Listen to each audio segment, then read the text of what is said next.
Olá, esta semana continuamos a ouvir A Serpente, o Leão e o Caçador, a nova série Fumaça sobre as consequências das alterações climáticas, especialmente sobre os mais vulneráveis. Se ainda não ouviste os 2 primeiros episódios, para aqui e vai ouvir, será mais fácil entenderes o que vai ser contado. Aproveito para te dizer que decidimos acrescentar um capítulo ao que estava inicialmente previsto, para contarmos melhor tudo o que queríamos.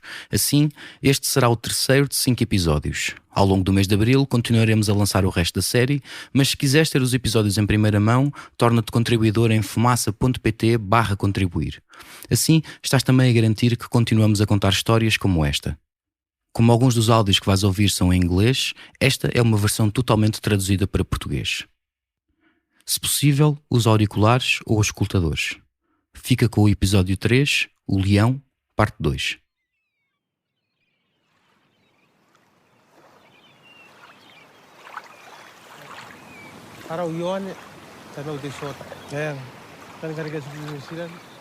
Com as ondas a baterem nos pés, Yoan Teitiota levanta o braço bem acima da cabeça e do muro que protege a sua casa para mostrar onde a água chega na maré alta. É um muro de pequenas pedras gastas pelas ondas que o separa do oceano. Yoan sente-se como alguém que foge de uma guerra. Aqueles que têm medo de morrer são iguais a mim, disse numa entrevista à BBC em 2015. Isto porque o país onde vive com uma mulher e 3 filhos poderá estar praticamente submerso em 2050. O Kiribati é formado por 33 minúsculas ilhas que espreitam pelo Oceano Pacífico. Pedaços estreitos e planos de terra que quase nunca se erguem mais de 2 metros acima da linha de água, a nordeste da Nova Zelândia e da Austrália. É difícil encontrar um lugar que fica mais de alguns minutos a pé da água. Em 2011, Yoan pediu à Nova Zelândia que o reconhecesse como o primeiro refugiado climático do mundo. Durante 4 anos, depois do seu visto no país expirar, tentou convencer os tribunais neozelandeses de que as inundações, a contaminação das águas e as tempestades cada vez mais frequentes devido à crise climática fizeram com que o seu país deixasse de ser seguro para viver. Sem sucesso. A meu ver, ele não é um refugiado, ele ultrapassou o período de residência autorizado. Nós temos um conjunto de regras que temos de seguir, senão basicamente as rodas caem, porque toda a gente dá a volta ao sistema. Mas não acho que alegar que ele é um refugiado por causa das alterações climáticas seja um argumento credível. Tal como o ex-primeiro-ministro neozelandês John Key, os tribunais consideraram que a história de Yoan Teitiota não se enquadrava no estatuto de refugiado. Yoan, a mulher, Angua Erica, e os 3 filhos já nascidos na Nova Zelândia foram deportados em 2015. Angua falou à Rádio New Zealand antes de entrar no avião que demoraria 15 a 19 horas e uma escala para percorrer os 5.000 km que separam a Nova Zelândia do pequeno arquipélago do Kiribati, ainda assim um dos países mais próximos. Eles dizem que nós estamos numa situação irregular, mas não. Nós estamos a tentar encontrar uma vida melhor para os nossos filhos.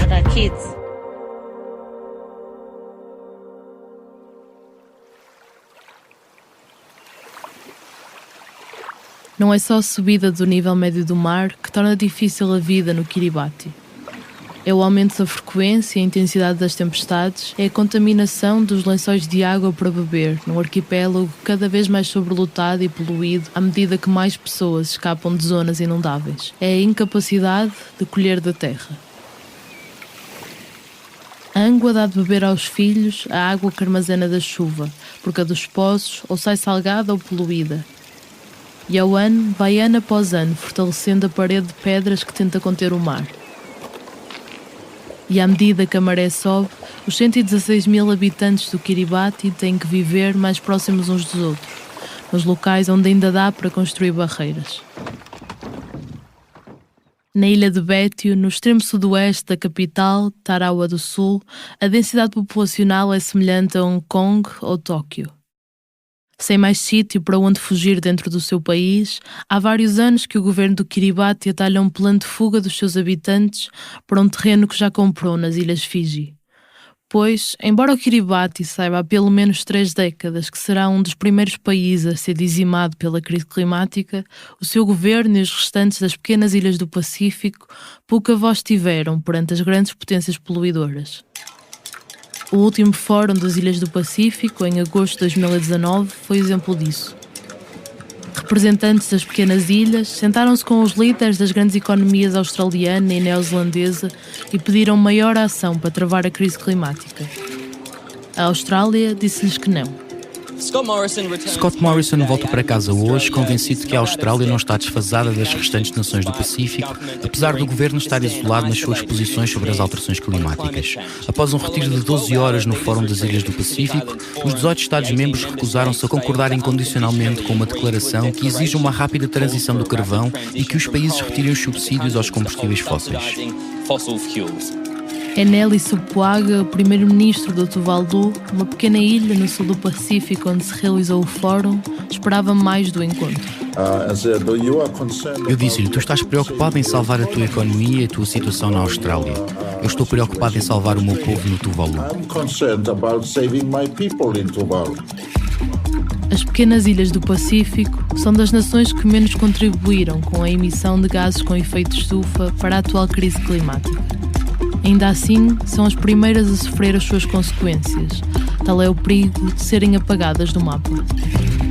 Os seus habitantes terão de se juntar à longa lista de pessoas obrigadas a deixar as suas casas por causa do clima. Segundo um relatório de 2018 da Organização Internacional para as Migrações, mundialmente, 3 em cada 5 pessoas forçadas a migrar dentro do seu país eram vítimas de desastres climáticos, principalmente tempestades e inundações. Os conflitos armados fizeram 10,8 milhões de deslocados em todo o mundo. O clima, 17,2 milhões. Na última década, o clima foi ano após ano o principal fator de deslocamento interno. E embora poucos estejam imunes, são os países extremamente pobres que correm maior risco.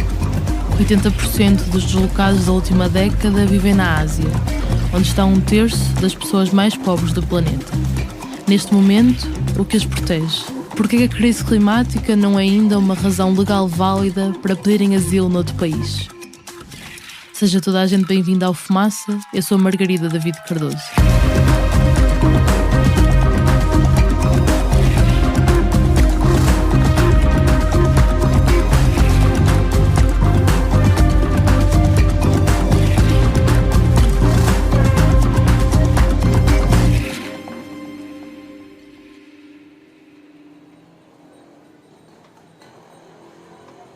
Desde 1990, 92% das mortes em desastres naturais ocorreram em países de baixo ou médio rendimento, persistentemente concentrados na região Ásia-Pacífico e em África. Os 3 megadesastres dos últimos 20 anos são exemplo disso. O sismo seguido de tsunami no Oceano Índico em 2004, o ciclone Nargis que varreu Myanmar em 2008, e o terremoto no Haiti, em 2010.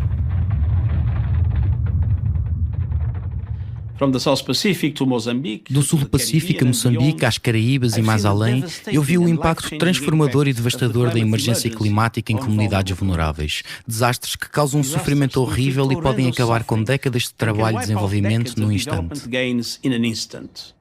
Como o secretário-geral das Nações Unidas, António Guterres, tem referido várias vezes, em frente a líderes mundiais, os mais pobres e vulneráveis são os primeiros a sofrer e os mais atingidos pela crise climática. Têm menos capacidade económica para se adaptar ou se afastar das zonas de risco, de campos improdutivos, de regiões áridas ou que vão progressivamente sendo levadas pelo mar. Menos dinheiro para investir em programas de educação e prevenção, sistemas de alerta, respostas de emergência ou para aplicar regulamentos de construção em áreas de risco. Se nada mudar, sem cortes significativos nas emissões de gases com efeito de estufa e ação mais justa de desenvolvimento, cerca de 143 milhões de pessoas nas regiões da África subsaariana, Sul da Ásia e América Latina poderão ser forçadas a migrar dentro dos seus países nos próximos 30 anos. 143 milhões é o mesmo que dizer a população de Portugal, Espanha, França, Luxemburgo, Suíça e Bélgica toda junta. São 86 milhões de cidadãos da África subsaariana, 40 milhões do sul da Ásia e 17 milhões da América Latina, segundo o mais pessimista dos 3 cenários estimados no relatório Groundswell de 2018 do Banco Mundial. Com a ação climática urgente, o número de deslocados seria 75% menor. As previsões do painel intergovernamental para as alterações climáticas, o grupo de cientistas da ONU que estuda a crise climática, não são melhores. Se conseguirmos limitar o aquecimento do planeta a 2 graus Celsius em relação ao período pré-industrial, o marco temporal mais usado pela comunidade científica, o nível das águas eventualmente ainda subirá vários metros, deixando submersas áreas onde hoje vivem 280 milhões de pessoas. Imaginemos uma pessoa forçada a deixar a sua casa. O mais provável é que faça como a maioria dos refugiados climáticos e encontre refúgio dentro do seu próprio país. Sairá com um pequeno grupo ou sozinha de uma zona rural para uma cidade próxima, quase sempre para encontrar trabalho e ganhar dinheiro suficiente para repor os rendimentos perdidos. Tenderá a ficar o mais perto de casa que consegue e, à primeira oportunidade, fazer as malas e voltar. Vê-se muito isto em casos de seca. Agricultores que andam para trás e para a frente, de um sítio para o outro, ao sabor do que a terra lhes dá. Migrar definitivamente é o último recurso. Mas em último caso, se não encontrar refúgio no seu país, é provável que não vá muito longe. É por isso que em 2008, há já 12 anos, a Organização Internacional para as Migrações escrevia, num estudo sobre migrações e alterações climáticas: a imagem simplista de um agricultor de uma zona costeira forçado a fazer as suas malas e mudar para um país rico não é típica. Pelo contrário, como já é o caso com refugiados políticos, é provável que o ónus de apoiar os migrantes climáticos seja suportado pelos países mais pobres, os menos responsáveis pelas emissões de gases de efeito estufa. Em 2019, a mesma organização percebeu que era exatamente isso que estava a acontecer. Os países menos desenvolvidos, e estou a citar, apesar de já estarem entre os mais pobres e vulneráveis do mundo, são confrontados com um duplo esforço, sendo-lhes exigido que enfrentem um considerável deslocamento interno devido ao clima, enquanto abrigam também um número cada vez maior de refugiados de outros países. Hoje, cerca de 80% dos refugiados vivem em países vizinhos daqueles de onde fugiram, segundo as Nações Unidas. Turquia, Paquistão, Uganda e Sudão são os que mais recebem. Os países que estão perto dos países que têm problemas graves, seja em que situação for, pode ser um conflito, pode ser uma guerra, pode ser por causa das alterações climáticas, são sempre os países vizinhos que acolhem a maior parte das pessoas. Por isso, durante muitos anos, quando a guerra do Afeganistão estava mais intensa, o país do mundo que tinha mais refugiados era o Irão. Nós temos no Líbano mais de 1 milhão de pessoas, é um país minúsculo. Cláudia Pedra é especialista em migrações e trabalha na área dos direitos humanos há mais de 20 anos.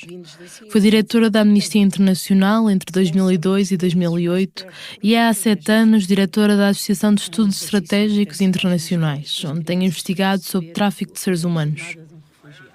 Com a migração a aumentar dentro e fora das fronteiras, a crise climática vai desafiar a capacidade de adaptação de muitas comunidades e sobrecarregar outras. Onde já existir desigualdades, dificuldades no acesso à água, comida, habitação, tudo será pior.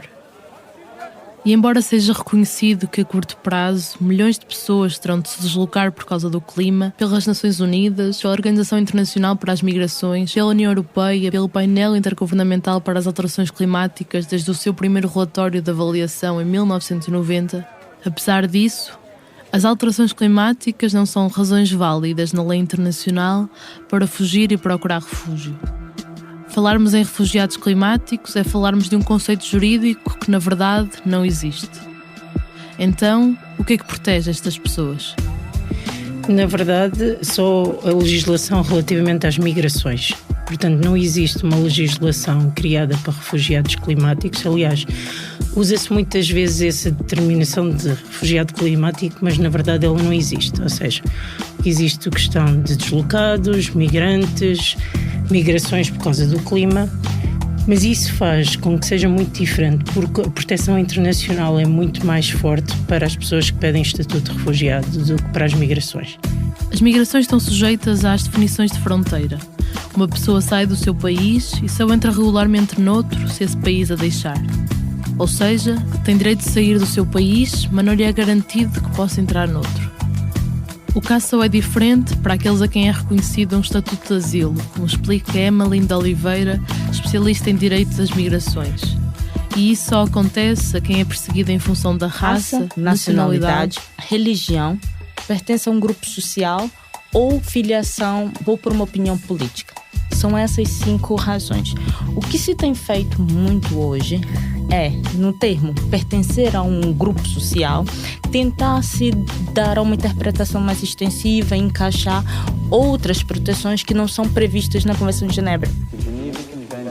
Assinada em 1951, a Convenção de Genebra define os princípios da lei internacional sobre o tratamento humanitário em tempo de guerra, entre eles o que é e que direitos tem um refugiado.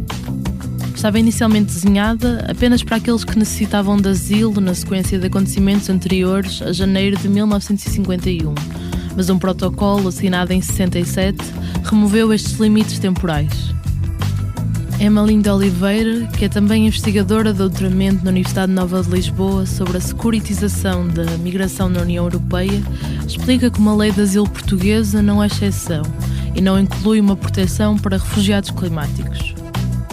A única brecha que lhes poderá conceder alguns direitos está no artigo 123 da Lei de Estrangeiros. Esta abre a possibilidade de se atribuir uma autorização de residência temporária por 2 anos por razões humanitárias, em casos que não encaixem na lei de asilo. A pessoa tem que provar que tem como se sustentar em Portugal e é, sublinha-se na lei, um regime excepcional. Estamos a falar de uma exceção, de uma proteção muito fraca e também muito discricionária, porque aqui, sendo muito aberto, também cabe ao decisor ver, caso a caso, se é um caso de proteção ou não. Enquanto, por exemplo, na lei de asilo, eu comprovo que sou perseguido por causa da minha filiação política, me é reconhecido o estatuto. No caso de uma pessoa, de um refugiado climático, ele tem que fazer prova pela lei de migração, e a lei de migração é diferente porque estamos a falar de migrantes econômicos, não são imigrantes forçados. Exato. Ou involuntários, seriam considerados migrantes voluntários, como se eles quisessem ter saído, como, por exemplo, um estudante ou uma pessoa que venha abrir uma empresa em Portugal. A diferença entre a proteção que é dada a alguém que chega como migrante ou ao abrigo da lei de asilo é enorme. Cláudia Pedra. Se for aceite, um refugiado tem imensos direitos. O Estatuto de Refugiado basicamente tem todos os direitos que um português teria, exceto o de votar. Além disso, quando se consegue ter este estatuto pleno de refugiado, ele é eterno. Ele só desaparece se a situação que levou à perseguição daquela pessoa desaparecer inteiramente. E muitas vezes não é o caso. Nós temos aqui cubanos que estão cá desde os anos 60, continuam a ser perseguidos. Um refugiado em Portugal tem direito a uma autorização de residência por 5 anos, que pode ser renovada caso a perseguição se mantenha. Ao fim desse período, já tendo 5 anos de residência regular no país, a pessoa pode candidatar-se à nacionalidade portuguesa. Quando uma pessoa é refugiada ou é beneficiária de uma proteção subsidiária, portanto, estamos a falar da lei de asilo, existe uma obrigação do Estado, uma vez reconhecida que aquela pessoa realmente, se voltar para o seu país, colocará em risco a sua vida ou a sua integridade física, existe uma obrigação do Estado em reconhecer o estatuto. É claro que depois se pode fazer uma discussão, porque existem algumas cláusulas de exclusão, mas falando num cenário em que uma pessoa não cometeu nenhum crime grave, que não foi ela, Exato, a perseguidora, falando de um contexto mais geral, nesse caso o Estado ele tem que proteger, porque uma pessoa ela é refugiada, tanto que se fala em reconhecimento, não se fala em dizer, eu vou te dar o estatuto. Não se dá, se reconhece o estatuto, porque a pessoa já chegou como refugiada. O que ela tem que fazer é apenas prova de que está a dizer a verdade. Enquanto o migrante, não. Não existe um direito à imigração. Não existe um direito a entrar no outro território. Quando se fala de refugiados climáticos, está-se a usar a palavra refugiado, não se está a falar nem de proteção humanitária, nem se está a falar de deslocações. A Organização Internacional das Migrações tem optado pelo conceito de deslocados climáticos, conceito vazio de qualquer proteção prática, precisamente porque, diz Cláudia Pedra, ser refugiado implica um maior número de proteções. Neste momento, para além de lhe poder ser recusada a entrada no país de refúgio, quase nada protege um refugiado climático de ser devolvido ao país de onde fugiu, esse que é o princípio basilar do Estatuto de Refugiado. Digo quase porque no final de janeiro, uma deliberação histórica da Comissão de Direitos Humanos das Nações Unidas, no seguimento do caso de Ioanta e Tiota do Kiribati, afirmou que é ilegal, à luz da lei internacional, que os governos devolvam pessoas a países onde as suas vidas podem ser ameaçadas pela crise climática. Os que o fizerem estarão a violar o Pacto Internacional dos Direitos Civis e Políticos de 1966, ratificado por 173 países, incluindo todos os Estados da União Europeia. Vários juristas e organizações não governamentais acreditam que esta decisão pode abrir um precedente legal e influenciar decisões futuras. Os refugiados climáticos são quase invisíveis no sistema internacional. Nenhuma instituição é responsável por recolher e organizar os seus dados e muito menos fornecer serviços básicos. Incapazes de provar perseguição política no seu país de origem, caem nas brechas da lei de asilo, à procura da exceção em que o seu caso se aplique. Mas há outras razões por que o termo refugiado climático é problemático. O Estatuto de Refugiado pressupõe, antes de tudo, que a pessoa é perseguida pelo governo do seu país, ou este não é capaz de a proteger da perseguição de que é alvo.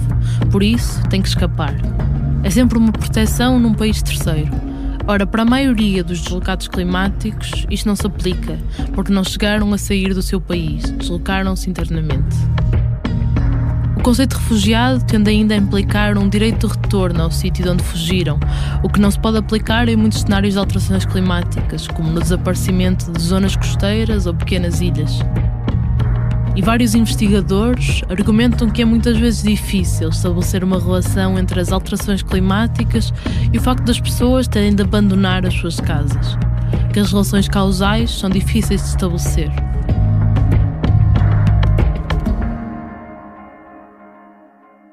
E há ainda uma outra preocupação política, de que voltar a discutir a definição de refugiado para abranger fatores ambientais, revendo a Convenção de Genebra de 1951 e o seu protocolo de 67, tropece na má vontade de alguns governos.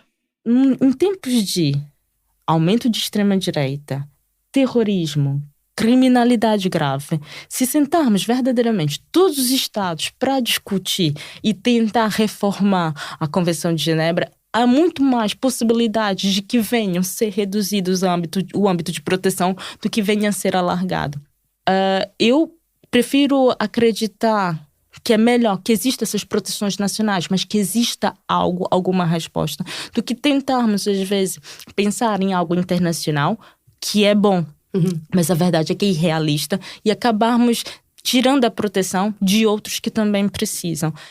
No entanto, deixar isto à discricionariedade dos Estados acarreta riscos das legislações produzidas a nível nacional violarem os direitos humanos.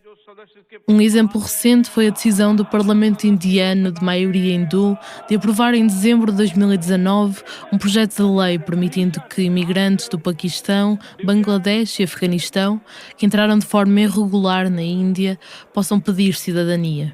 No entanto, a lei exclui todos aqueles que sejam muçulmanos.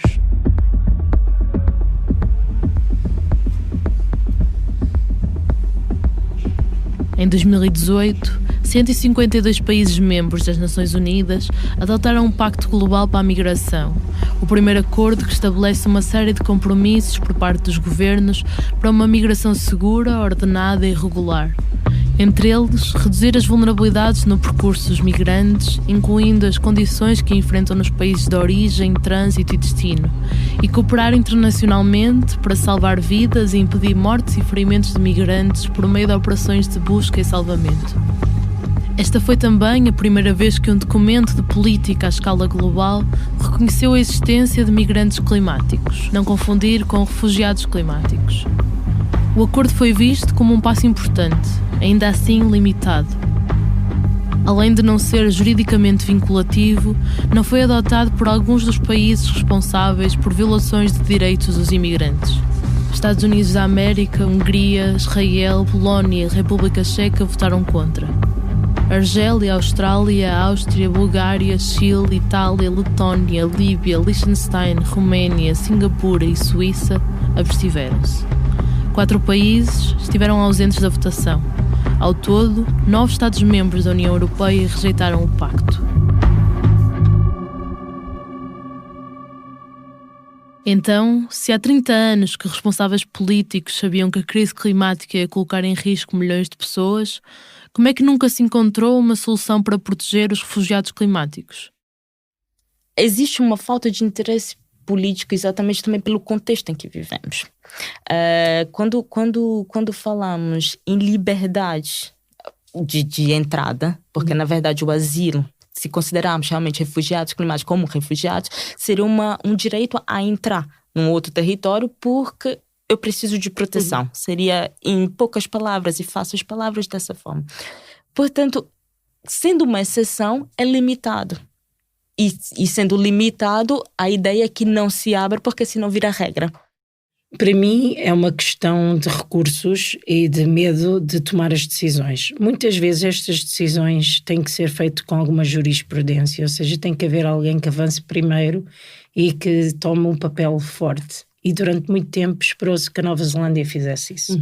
Era 2014 e o caso de Yohan Teitiota do Kiribati teve cobertura mediática internacional perante a hipótese de ser o primeiro refugiado climático do mundo. O processo arrastou-se durante anos e basicamente a atenção internacional estava toda ali a pensar, vamos ver o que é que a Nova Zelândia diz. E a Nova Zelândia disse que não, rejeitou o pedido de asilo. Quando apreciou o caso, em 2015, o Supremo Tribunal não deixou de reconhecer que o Kiribati enfrenta inquestionáveis desafios, mas entendeu que ao regressar ao seu país, Yohan não enfrentaria danos graves. Além disso, não encontrou provas de que o governo do Kiribati estivesse a falhar naquilo que poderia fazer para proteger os seus cidadãos da degradação ambiental. Por isso, Yohan não poderia ser considerado refugiado. Os tribunais neozelandeses quiseram, contudo, deixar claro que esta deliberação não deve descartar uma proteção para refugiados climáticos no futuro. Lê-se no acórdão do Supremo Tribunal: estas decisões não significam que a degradação ambiental resultante de alterações climáticas ou de outros desastres naturais não possa vir a criar um caminho para a Convenção relativa ao Estatuto dos Refugiados ou para a jurisdição para a proteção de pessoas. E assim que tomou posse, em 2017, a primeira-ministra neozelandesa Jacinda Ardern declarou que o seu país tinha que fazer algo. Estamos à procura de formas de incorporar a responsabilidade que temos nas alterações climáticas e como abordamos os futuros refugiados climáticos entre os nossos vizinhos. Em 2017, já depois dos tribunais neozelandeses rejeitarem o pedido de refúgio de 2 famílias do Tuvalu, outro pequeno estado no sul do Pacífico, o governo da Nova Zelândia colocou a hipótese de criar um programa especial de vistos de refugiados para os habitantes forçados a migrar devido à subida das águas. Seria limitado a 100 pessoas por ano. No entanto, 6 meses depois, o projeto foi abandonado por vontade das ilhas do Pacífico. As suas populações não querem ser refugiadas, não querem abandonar a casa, a terra, ver dispersa a sua comunidade, perdida a uma cultura. Querem, em vez disso, que as grandes nações reduzam as suas emissões, apoiem a adaptação, ofereçam caminhos legais para a migração. E só aí, se tudo falhar, lhes ofereçam proteção. Na ausência de um consenso internacional, poderão surgir soluções nacionais. Algo que já existe em países como a Itália, que concede proteção humanitária para questões ambientais, ou no Brasil, que criou uma proteção específica para acolher haitianos vítimas do sismo de 2010. Especialmente nos últimos 20 anos, tem-se feito um grande esforço, 20, 30 anos, em discutir isto. E acho que não progredimos o suficiente para isto estar resolvido na próxima década.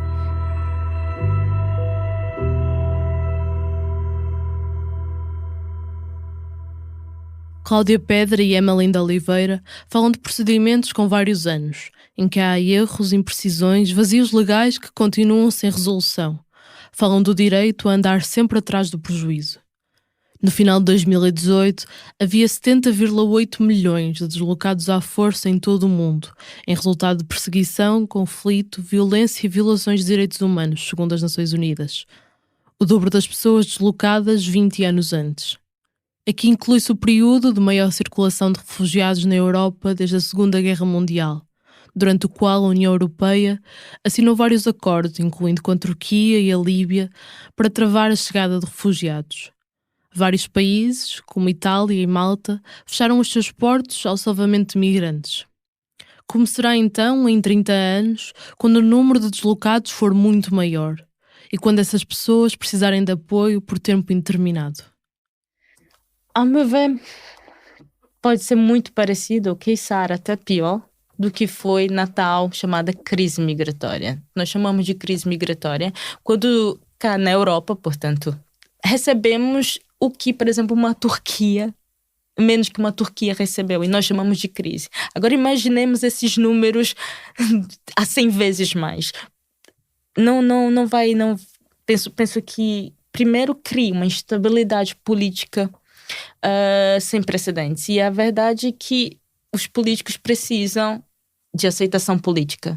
E uma vez que a própria sociedade não queira receber, já é um passo para que não haja consenso político para se discutir. Depois, e nesse caso, não sendo tão falaciosa, mas talvez mais realista, é a própria capacidade de cada Estado em ter recursos para receber. Enquanto a da lei de estrangeiros deve fazer prova que tem como se sustentar, o do Estatuto do Refugiado não precisa. Na verdade, ele vai receber ajuda num período de adaptação, que cá em Portugal costuma ser de um ano e meio.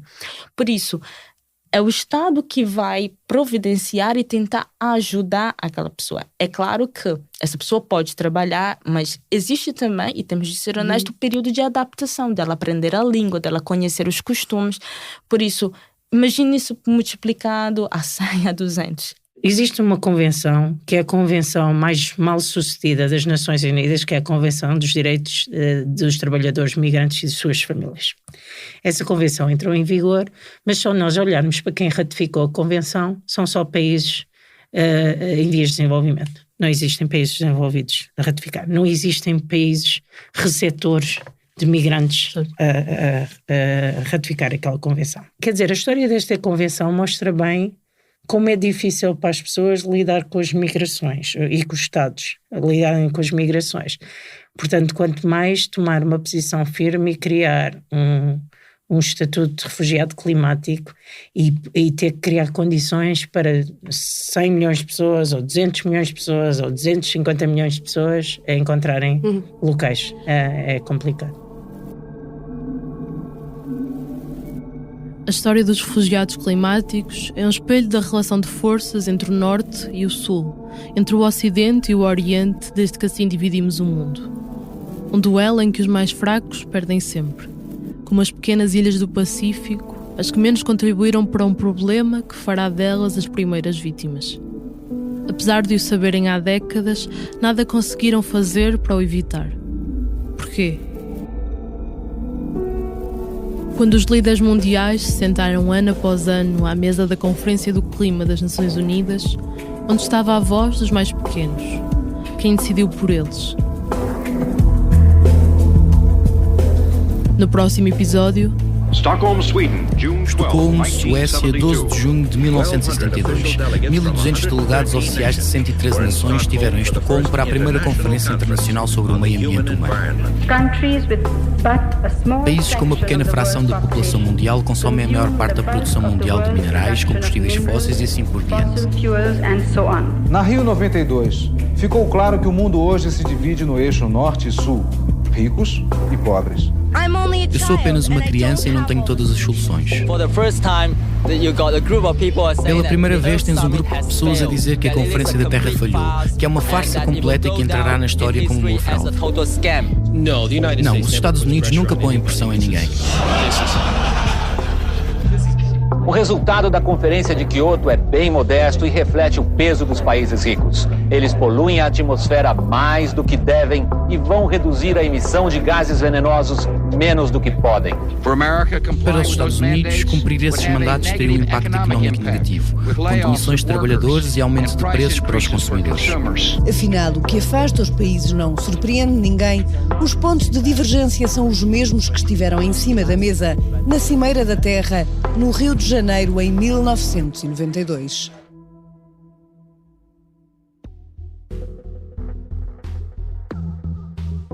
Este episódio foi escrito pela Margarida David Cardoso. O Ricardo Esteves Ribeiro fez a edição. Eu, Bernardo Afonso, fiz a banda sonora original, edição de som e sound design. Ouvimos certos de trabalhos jornalísticos da BBC, Stuff, Radio New Zealand, Sky News, ABC e CNN. Fazem ainda parte da equipa Fumaça, Ana Freitas, Frederico Raposo, Joana Batista, Maria Almeida, Moutafes, Pedro Miguel Santos, Sofia Rocha e Tomás Pinho. Acreditamos que é possível criar em Portugal o primeiro projeto de jornalismo financiado pelas pessoas. Se pensas o mesmo, apoia-nos, para que continuemos a ouvir as vozes que costumam ficar caladas, para que continuemos a contar as histórias que precisam de ser contadas. Considera tornar-te apoiante em fumaça.pt/contribuir. Até já!